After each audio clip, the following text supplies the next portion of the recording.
अज़ीज़ान ईमान, जरा तवज्जो से सुनिएगा अगले लफ्ज़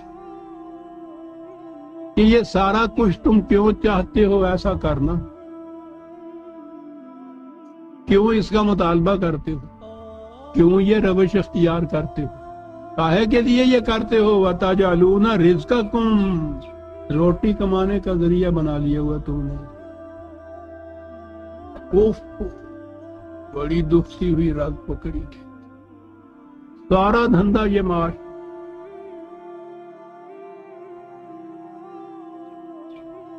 ये जो तुम अपने फिरके के साथ चिमटे हुए हो, है क्या बात जनाब।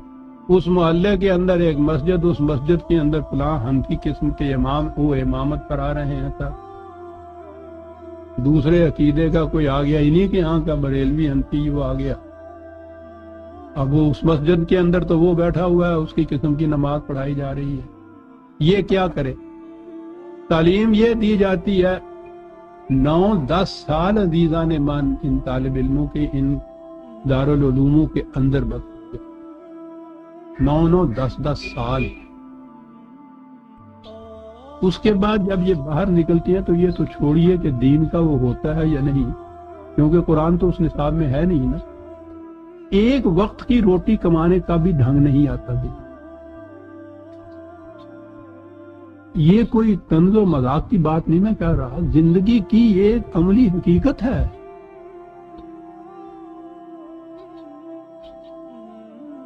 क्या करेगा ये, सांप के बच्चे तो है नहीं, मिट्टी खा के गुजारा कर लेंगे। वो एक मस्जिद थी, उसमें वो बैठा हुआ, उसका रिज़्क़ वहां लगा हुआ, ये क्या करे वहां। फिर ये वहां कहेगा उनको कि ये जो कि नमाज तुम्हें पढ़ा रहा है ना, ये सही नहीं है, बातिल हो रही है तुम्हारी नमाजें। सही नमाज जो है वो मेरा फिरका पढ़ाएगा। इसके लिए जरूरी है कि ये एक अलग जमात हो, और जरूरी है कि अलग मस्जिद हो, जरूरी है अलग इमाम हो। अब इसकी रोटी इसी सूरत में वहां लग सकती है कि ये उस मस्जिद से अलग मस्जिद बनाए।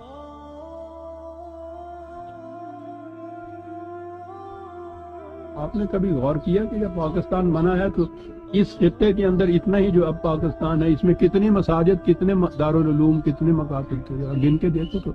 और आज जरा देखो तो सही, गिन रहने के इतने घर नहीं जितनी ये मस्जिदें मकतब। क्यों? हर साल कम अज कम इन्हीं की गिनती के मुताबिक 9-10 हजार निकलता है तालिब इल्म इसमें। कोई कारोबार नहीं जानता, कोई धंधा नहीं जानता, रिज़्क़ कमाने का कोई जरिया नहीं है, और यही एक जरिया है। तशकीर पाकिस्तान के बाद मैंने ये पहली बात कही थी कि जितने हम लोग वहां से पनाह जिनको कहा करते थे, वहां से यूरिश करके इधर आए हैं, हजूम करके जो आए हैं, यहाँ ऐसे ऐसे वसाइल मौजूद हैं कि इनको दे दिए जाएंगे तो कुछ दिक्कतें तो होगी, लेकिन थोड़े से वक्त के बाद ये मेहनत मुशक्कत करके अपनी अपनी जगह ये पांव टिका लेंगे, इनकी रोटी का इंतजाम हो जाएगा।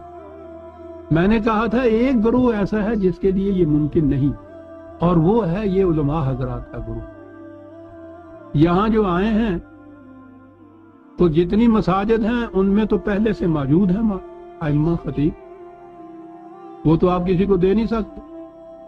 हिंदुओं के, सिखों के, ईसाइयों के जो परस्तश गाहें हैं, मंदिर हैं, गिरजे हैं, वो अलाउड कर नहीं सकते। ये कहां जाएंगे, ये क्या करेंगे?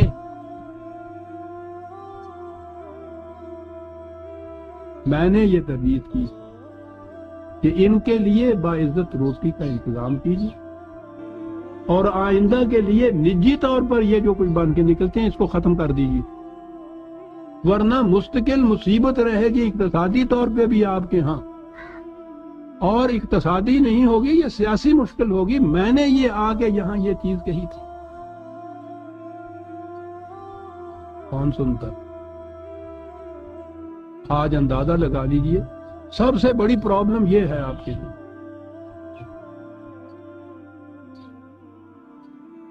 तो ये किस तरह से हुआ? मैंने कहा फिरका तो बना ही इस तरह से कि फिसले, मुदाहनत कुरान के अटल मकाम से थोड़ा सा फिसलेगा तो एक नया फिरका बनेगा ना। वो इधर को फिसला, ये इधर को फिसला, वो उधर को फिसला। मुदहनून वताजलून रिज़्क़कुम, कहता है कि قرآن کو ذریعہ رزق بنا رہے ہو اور اس میں مداہنت برت کے پھر یہ ان چیزوں کو کر رہے ہیں، یہ چیز ایمان نہیں۔ انکم تکذبون، زبان سے مان رہے ہو، عملاً جھٹلا رہے ہو قرآن کو۔ قرآن کو ماننے کے مدعی اگر مختلف فرقوں میں بٹے ہوئے ہیں عزیزان ایمان، اس سے بڑی تکذیب نہیں قرآن کی، وہ فرقے کو شرک قرار دیتا ہے۔ آپ کہتے ہیں کہ یہ ہر فرقہ قرآن کے مطابق ہے، اس سے بڑی تکذیب اور کیا ہو سکتی ہے؟ قرآن اس کو بھی تائید کرتا ہے، اس کی بھی تائید کرتا ہے، اس کو بھی دلال دیتا ہے، اس کو بھی دلال دیتا ہے، نچا رہا ہے ان کو، تو کہنے لگے یہ قرآن ہے۔ قرآن کی تکذیب ہے یہ جو تم کر، ستاروں کی دنیا میں یہ تکذیب نہیں تم پاؤ گے۔ قسم ہے مجھے ان ستاروں کے آسمان کی، اس میں یہ تکذیب نہیں، اس لیے کہ وہاں مداہنت نہیں ہے، وہاں فرقے نہیں، انہوں نے اس کو ذریعہ